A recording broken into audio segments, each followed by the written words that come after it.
So when I'm talk about this, you may have seen me talk about this before. I'm a big fan of talking about this. When we're talking about regulation, a metaphor I like to use about talking about it is the window of tolerance, which is a model rooted in neuroscience that was developed by Dan Siegel, who is a professor of psychiatry.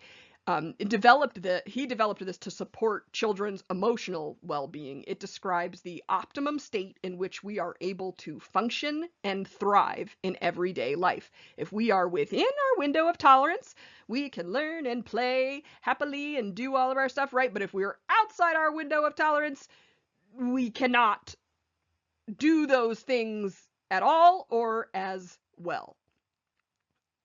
And neuroscience, being a study of the neurosystem, Siegel looked at this through a psychiatric lens, but I absolutely feel like we can apply the window of tolerance to emotional and sensory regulation, which are still related to the nervous system. So here we have Bobby Neurotypical, who I know is neurotypical because he's on the phone, right? And look, his window is pretty big. But then if we look over here, like at our autistic friend Sky, right?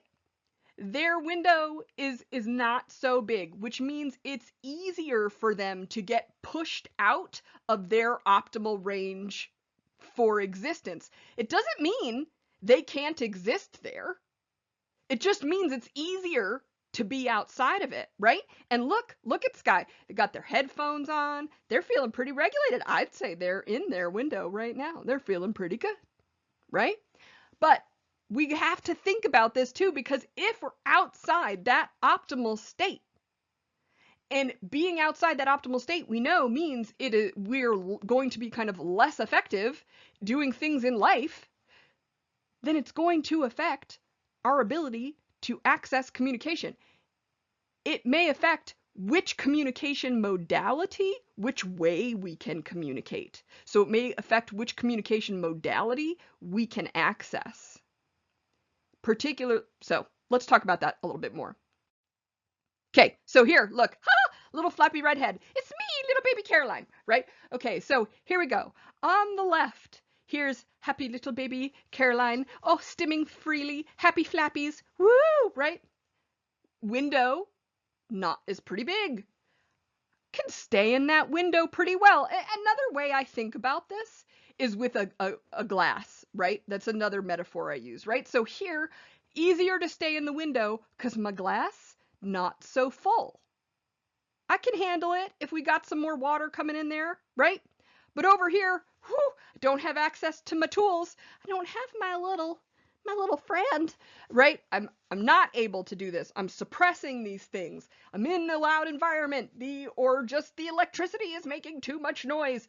It is too much. It is harder for me then to stay in my optimal zone. My window is shrinking and it's very hard to get in there, right? Or if we think about the glass, my glass is full and we're adding another drop and my glass is tipping over. So these things also, I just think it's really important to point out, because particularly when we're talking about people who are non-speaking, all of this can be affected by medical things, right? Pain. Pain is a big one. And if you don't know the person's in pain or how they're in pain, their window is going to be a lot smaller. So that's something we always want to be thinking about when we're considering what is accessible for somebody who is non-speaking, is what are their medical needs as well, right? Put it all together, and what does this mean? It means we cannot determine a person's communicative success accurately while they are dysregulated. You see how that relates to sensory integration now, don't ya?